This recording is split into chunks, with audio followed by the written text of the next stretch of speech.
Svakome od nas se ponekad desi da klonemo duhom i da smo okupirani crnim mislima. I u tom trenutku se nalazimo na veoma mračnom mestu u svom umu. I šta obično radimo povodom toga? Neki od nas taj period vole da provedu sami. Neki sa prijateljima, a neki se okrenu religiji.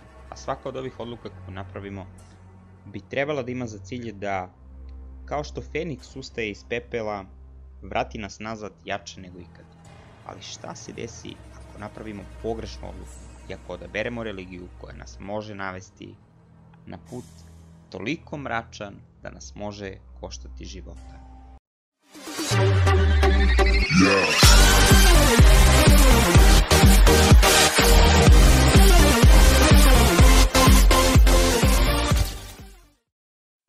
Zdravo internete, dobar dan i dobrodošli na kanal Balkan Theorizer. Predstavljam vam prvu epizodu iz serijala Teorija zavere. Ali ono što ću vam sad ispričati zapravo i nije zavera, već je itekako stvarno. Kult Crna ruža potiče iz Amerike, a razvio se iz crkve Church of Satan ili na srpskom satanistička crkva, čiji je osnivač Anton Šandor LaVey. Ovo je inače bila prva crkvena organizacija čiji je primarni fokus bio na uzdizanje i slavljenje satane, kao simbola slobode i individualizma. Anton je, što se tiče čoveka, imao svoju posebnu filozofiju. On je gledao na njega kao da je čovek životinja i smatrao je da ne postoji nikakav greh ako čovek zadovoljava svoje instinktivne potrebe. U snimku koji sledi vidjet ćete jedan od rituala koje izvodi satanski sveštenik.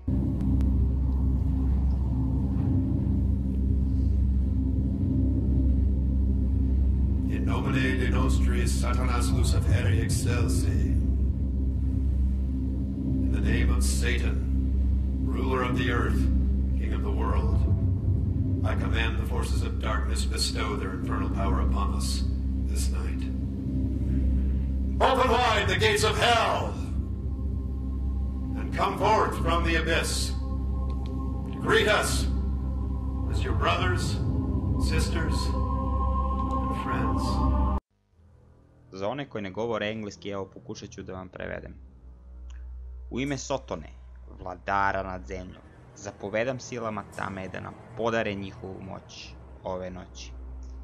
Otvorite se širom vrata pakla i priđite iz podzemlja da nas pozdravite kao vašu braću, vaše sestre, vaše prijatelje.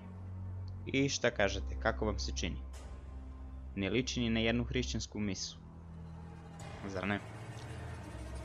A iza, kao što vidimo, je simbol Bafometa koje su satanistička crkva prisvojila kao svoj zaštitni znak. Drugi simboli kojim obeležavaju svoju religiju jesu okrenuti krst, kao nešto što je suprotno i što gazi po hrišćanstvu, Leviatanov krst i obrnuta Davidova zvezda. Tu su i dobro poznate svima tri šestice i tako dalje. Ali ova dva pojma, crnu ružu i satanističku crkvu, nikako ne trebamo mešati.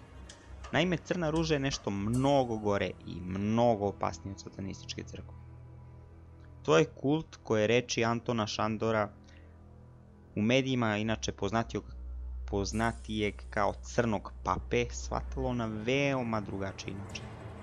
Pripadnici ovog kulta postali su ekstremisti u svojim verovanjima i ubeđenjima. Pa tako reči da čovek treba uvek da zadovolji svoje instinktivne potrebe tumače na potpuno drugačiji način. Po njima znači ako hoćete da polno opštite s nekim, vi to i uradite, bez obzira da li ćete time povrediti nekog, da li je to vaša majka, sestra, otac, brat, jer jednostavno, kako oni kažu, to je samo seks, samo životinjska potreba. Isto ovo sve važi i za drogu.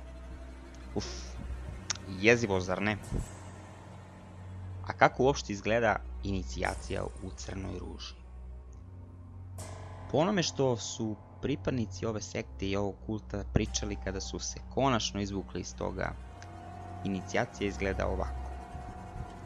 Takozvane crne mise se obično obavljaju na groblju ili nekom tajnom mestu. Pripadnici kulta se skupljaju, prave žrtvenik crtanjem pentagrama ili heksagrama na pod, na kome kasnije žrtvuju životinju uz čitanje satanističke Biblije, da bi kasnije konzumirali krv te iste životinje. A cijel obred se završava uz drogu i orgije. Ukoliko se radi pak o vrbovanju nekog novog člana, jedan od uslova da bude prihvaćen u kult jeste da prespava u grobnici koja je spremljena za sutrašnju sahranu. Na Balkanu, a i u svetu uopšte, je ovo tabu tema i veoma mali broj ljudi je zainteresovan za razgovor o ovoj temi.